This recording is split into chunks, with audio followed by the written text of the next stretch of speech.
If you suddenly remove this hair, then you will see the energies will move in that direction. If you activate the two chakras which are above the physical body, it's a phenomenal possibility. It also makes your physical body little fragile.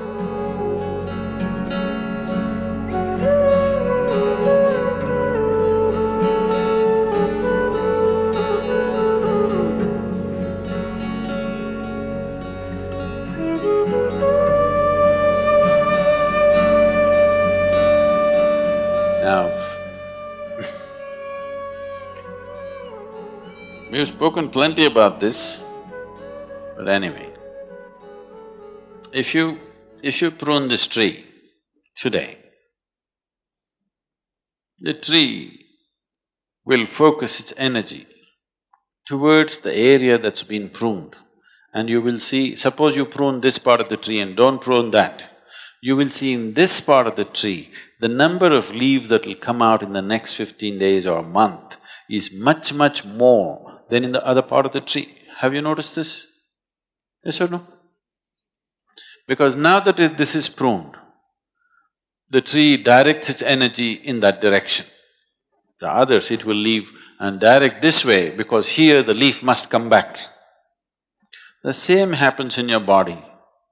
If you suddenly remove this hair, then you will see the energies will move in that direction. So people who are doing certain type of sadhana want that to happen. So people don't just shave their head whenever they feel like it.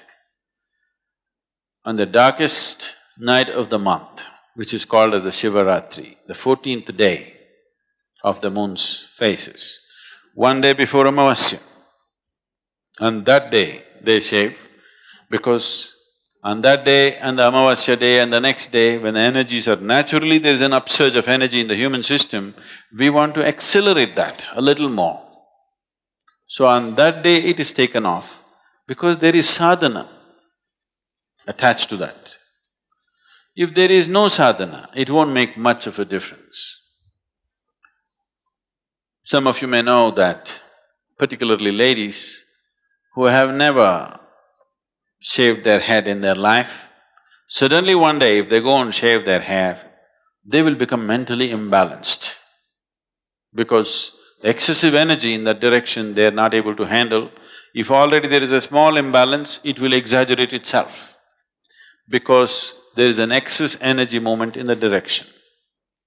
But if it's calibrated properly and there is a necessary sadhana to support it, it works to your benefit.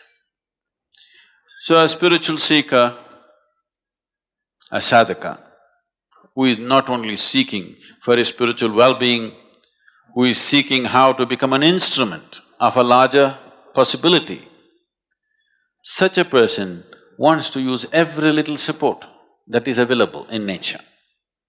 So shaving one's head is a part of that. If there is no such sadhana, if that type of sadhana is not there, shearing off the hair has really no meaning as such. And if somebody reaches a state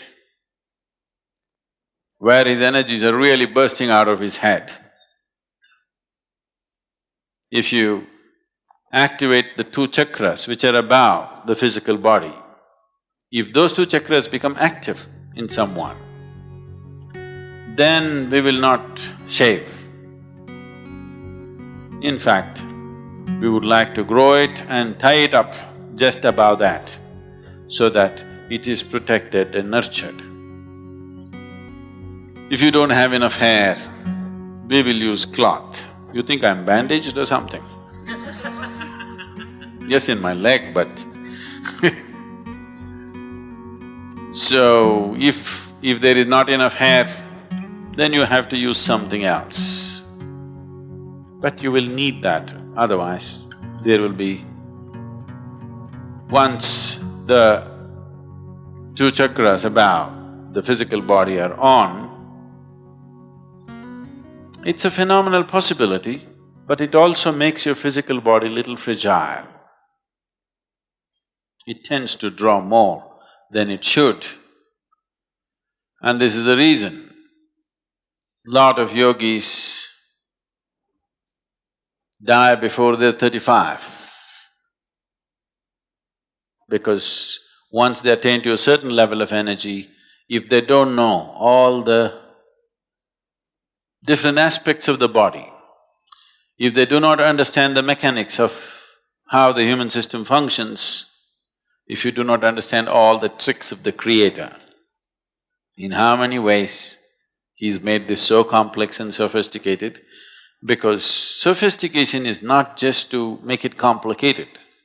Sophistication means there are more possibilities than simplistic machine. This is a highly sophisticated machine, so once the energies have topped off, then it needs to be protected. If you have thick, long hair, that could be made use of. It's a natural garment. If you don't have, or if you're afraid you will lose your hair, then you dreadlock it. You know the dreadlocks you see in sadhu sannyasis, it can be done, I won't tell you how, because if you start going around with dreadlocks, that'll not be good. There is a way to get your hair into a dreadlock. So you do that. Or if you don't have that much hair, then you use something else. Garment or a cloth comes in handy. The nature of the body is such, the volume of energy that one neuron consumes in the body, in the brain, is many fold more than what one cell in the body consumes. So, in terms of the physical structure, how the energy consumption is distributed. You can see this yourself. If somebody worries about something, they will lose weight. The best ways to lose weight is worry about something. You know that, isn't it? Yes or no? Because more activity means, more stressful activity in the brain means it'll consume a lot of energy and it will bring down the body's weight.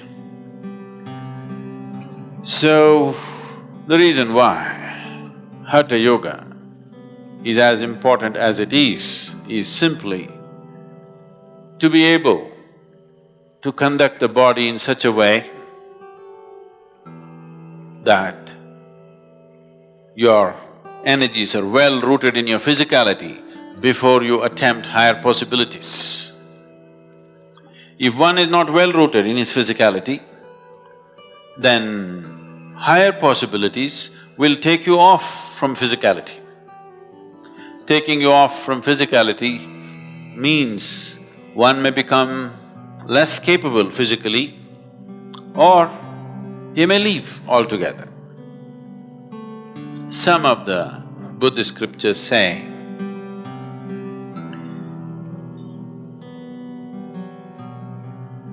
Gautama, before his enlightenment, walked like a man. After his enlightenment, he walked like a woman. What they're trying to say is, the body became less. In physically, definitely a male body is little more than a female body. So he became little less. So he lost his manly capabilities and became soft because his energy shifted to a different dimension. That's what they're trying to say.